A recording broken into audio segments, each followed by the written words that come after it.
नमस्कार। हिमालय मेल के एक नए अंक में आज एक बार फिर आप सभी का स्वागत है। हम भलीभांति जानते हैं कि जम्मू कश्मीर में विधानसभा के चुनाव पूरी तरह सफलतापूर्वक संपन्न हुए हैं और ऐसे में नेशनल कॉन्फ्रेंस कांग्रेस की गठबंधन की सरकार तो बन चुकी है, लेकिन कांग्रेस की इन इलेक्शंस में जिस तरह की किरकिरी देखने को मिली, मात्र 6 सीटों पर एक राष्ट्रीय दल सिमटता हुआ जम्मू कश्मीर में नजर आया और उन 6 सीटों में से एक सीट सिर्फ जम्मू संभाग में और 5 सीटें कश्मीर संभाग में मिली थी। और यही कारण था कि अ, जम्मू कश्मीर में कांग्रेस अपनी हार के लिए आत्म मंथन भी कर रहा था और इसके लिए अ, जो कांग्रेस के वर्क प्रेसिडेंट हैं तारिक हमीद खरा, उन्होंने एक फैक्ट फाइंडिंग कमेटी भी फॉर्म की थी, जिसको हेड कर रहे थे फॉर्मर एमएलसी जम्मू कश्मीर के chief spokes person Ravinder Sharma. और उनके साथ साथ इस टीम में वेद महाजन, जहांगीर मीर, नरेश कुमार गुप्ता और दीनानाथ भगत इस टीम में शामिल थे। और लगातार ये फैक्ट फाइंडिंग कमेटी विभिन्न जिलों का दौरा इन्होंने किया और साथ ही वहां न केवल लोगों से बल्कि पार्टी वर्कर से, वरिष्ठ नेताओं से, स्थानीय नेताओं से उन्होंने मुलाकात की और साथ ही साथ जो ग्राउंड लेवल पर जो कार्यकर्ता थे, जो नेता थे, उनसे फीडबैक लिया गया। और वो तस्वीर जो सामने नजर आ रही है, इसमें ये कहा गया था कि जम्मू कश्मीर में कहीं ना कहीं भारतीय जनता पार्टी के खिलाफ जो एंटी इनकम्बेंसी फैक्टर था, उसके बावजूद जो मुद्दे थे, अनएम्प्लॉयमेंट बढ़ता जा रहा था, इन्फ्लेशन या फिर महंगाई बढ़ती जा रही थी, टैक्स की मार लोगों पर पड़ रही थी और कई जो जन विरोधी फैसले, ये कांग्रेस के नेताओं का कहना है कि जो भारतीय जनता पार्टी ने जम्मू कश्मीर में लिए थे, उसके कारण भारतीय जनता पार्टी के खिलाफ जम्मू संभाग में एक रोष था, गुस्सा था, लेकिन उसके बावजूद कांग्रेस उसको भुना नहीं पाई है। और जो उसके शीर्ष नेता थे जम्मू कश्मीर और खासकर जम्मू संभाग की अगर बात करें, तो पार्टी के जो दिग्गज नेता थे, चाहे हम रमन भल्ला की बात करें जो वाइस प्रेसिडेंट कांग्रेस के हैं, लाल सिंह की बात करें, चौधरी लाल सिंह का बड़ा नाम था, अ, मनोहर लाल शर्मा, बलबीर सिंह, इसके अलावा डिप्टी सीएम ताराचंद और ऐसे दीगर जो नेता थे जिनको हार का सामना करना पड़ा था। और ऐसे में तारिक हमीद खर्रा ने स्पष्ट तौर पर कहा था कि जो हार के कारण है, उन पर कहीं ना कहीं संजीदगी से गौर किया जा रहा है, क्योंकि आने वाले समय में जम्मू कश्मीर में पंचायती इलेक्शंस या फिर अर्बन लोकल बॉडीज के भी इलेक्शन है, तो कहीं ना कहीं इस हार को संजीदगी से, गंभीरता से अ, लिया गया था। और यही कारण था कि एक हाईकमान की तरफ से एक कमेटी का गठन भी किया गया था और ये माना जा रहा है कि जल्दी ये रिपोर्ट हाईकमान को सोची जाएगी। लेकिन जो तथ्य है, सच्चाई है, हकीकत है, उससे आंखें नहीं चुरा सकी। और इसमें आपको बताते चले कि कांग्रेस सिर्फ 6 सीटों पर सिमटती हुई नजर आई है, लेकिन कमेटी ने जब फीडबैक लिया स्थानीय नेताओं से लोकल लेवल पर, उसमें सबसे बड़ा ये कहा गया कि अ, भाजपा का जो प्रचार था या फिर पब्लिसिटी थी या फिर कैंपेनिंग की अगर बात करें, तो उस कैंपेनिंग का मुकाबला करने में कांग्रेस नाकाम रही है। ये एक बड़ा फीडबैक सामने नजर आ रहा है, क्योंकि भाजपा की तरफ से न केवल स्टार कैंपेनर्स लगातार कैंपेनिंग करते हुए नजर आए, वहीं कांग्रेस की तरफ से वो कैंपेनिंग कहीं नजर नहीं आई। और दूसरा, भारतीय जनता पार्टी की तरफ से कांग्रेस की जो फैक्ट फाइंडिंग कमेटी थी, उसने ये जांच में पाया है कि भारतीय जनता पार्टी ने इस पूरे विधानसभा चुनाव में भारी भरकम रकम खर्च की है। और जिसमें ना केवल कैंपेनिंग की बात की जाए, बल्कि ये आरोप भी लगाया गया भारतीय जनता पार्टी पर इस कमेटी ने, कि वोटर्स को खरीदने का भी प्रयास किया गया। उनका ये भी मानना था कि शराब भी खुलेआम चली, लोगों को पैसे भी दिए गए वोट के लिए। और साथ ही साथ एक बड़ा आरोप कांग्रेस की इस फैक्ट फाइंडिंग कमेटी ने ये भी लगाया है कि जो डिस्ट्रिक्ट एडमिनिस्ट्रेशन थी, उसका जो रवैया था, वो भी डिस्क्रिमिनेटरी रहा है, पक्षपात वहां पर नजर आया है। और वो फेवरेटिज्म भारतीय जनता पार्टी के कैंडिडेट के सामने नजर आया है।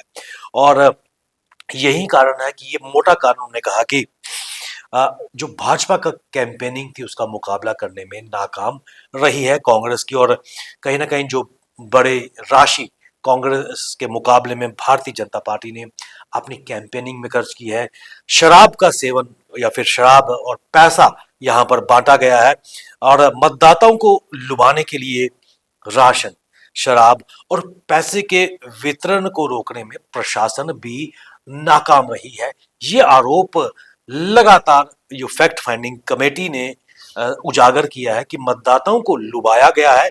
और और उन्होंने ये भी कहा, जो कार्यकर्ताओं से बात हुई है, उन्होंने कहा कि बेशक कांग्रेस को इन इलेक्शंस में मजबूती प्राप्त हुई है, लेकिन अभी भी काफी कदम उठाने हैं कांग्रेस को आगे ले जाने में। लेकिन इसके साथ साथ के साथ साथ एक और पहलू इन इलेक्शंस में कांग्रेस की हार का भी सामने आया है, जिसका जिक्र कहीं ना कहीं जब हमारी इन नेताओं से जो फैक्ट फाइंडिंग कमेटी में बैठे हुए हैं, चाहे हम इसके चेयरमैन रविंद्र शर्मा से बात हुई या फिर नरेश गुप्ता जी से बात हुई, तो कुल मिलाकर जो तस्वीर उन्होंने कहा कि इलेक्शन से ठीक पहले वकार रसूल वानी जो जेकेपीसीसी के प्रेसिडेंट थे, कहीं ना कहीं एंटी पार्टी एक्टिविटीज में वो नजर आए, जिसके कारण कि कांग्रेस दो भागों में विभाजित होती नजर आई है।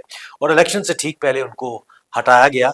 और इलेक्शन में जिस तरह के बोल, चाहे उमर अब्दुल्ला के खिलाफ उन्होंने जो जहर उगला, वो किसी से ढका छुपा नहीं था। उससे भी कहीं ना कहीं एक पोलराइजेशन कांग्रेस में भी देखने को मिली। साथ ही साथ ये भी स्वर उभर के आए हैं कि गुलाम नबी मोंगा जो कांग्रेस के नेता है, वरिष्ठ नेता, श्रीनगर से बारामूला में मात्र 400 वोट पे सीमित वो नजर आए। और कहीं ना कहीं उनके कारण भी जो पार्टी है डिवाइड होती नजर आई है, राजनीति दल के अंदर नजर आ रही है, जिसका खामियाजा भी कांग्रेस को भुगतना पड़ा है।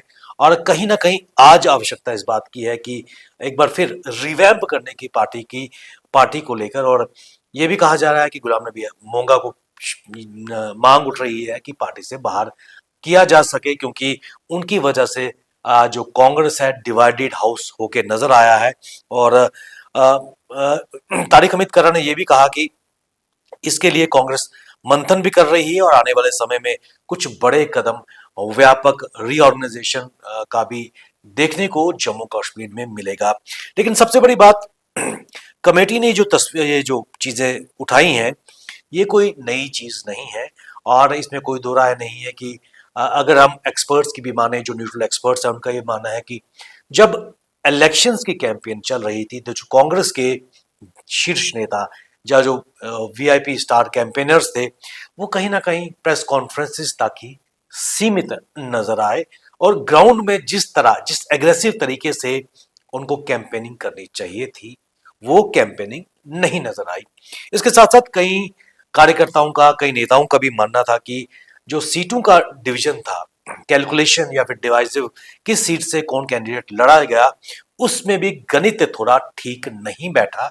और वो भी कांग्रेस की जम्मू संभाग में हार का बड़ा कारण था। और यह भी मानना था कि अगर कांग्रेस कुछ नेताओं को घर वापस लाती तो शायद नतीजे कहीं बेहतर हो सकते थे।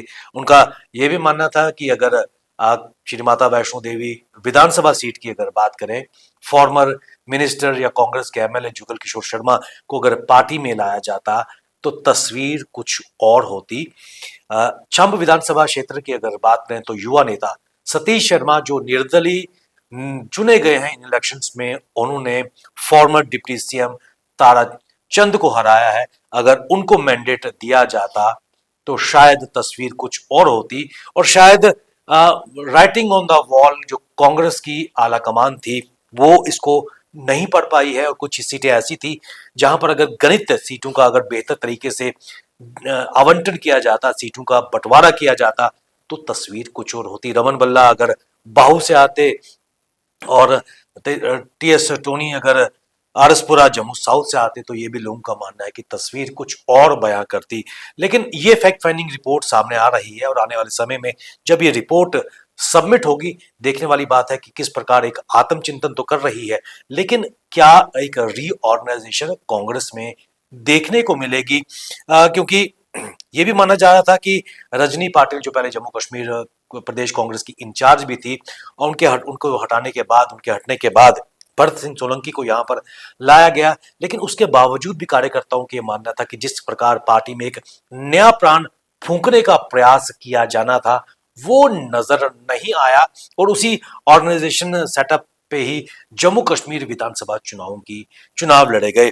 यहां तक पार्टी कार्यकर्ताओं का मानना था कि कहीं ना कहीं जो कांग्रेस ने नेशनल कॉन्फ्रेंस के साथ प्री पोल अलायंस किया था जम्मू कश्मीर में, और मात्र 32 सीटें कांग्रेस को मिली थी और पूर्णतः वो इलेक्शन नहीं लड़ पाई थी अपने बलबूते पर, उसका खामियाजा भी कांग्रेस को भुगतना पड़ रहा है। लेकिन क्या आने वाले दिनों में ये जो चीजें सामने मंथन करके चीजें सामने आई हैं, क्या कांग्रेस इस पे गौर करेगी, या फिर ये जो रिपोर्ट है कहीं ना कहीं दब जाएगी और पार्टी उसी डर्रे पर काम करती नजर आएगी और एक बार फिर कोई डिबैकल होएगा, फिर एक आत्मचिंतन होगा। ये देखने वाली बात है कि क्या इस पर आने वाले समय में एक ग्राउंड लेवल पर काम होगा, जो कार्यकर्ता हैं, पार्टी वर्कर्स हैं, जो लोग हैं, उनकी राय पर कोई गौर किया जाएगा और एक बदलाव जम्मू कश्मीर प्रदेश कांग्रेस कमेटी के ढांचे में देखने को मिलेगा।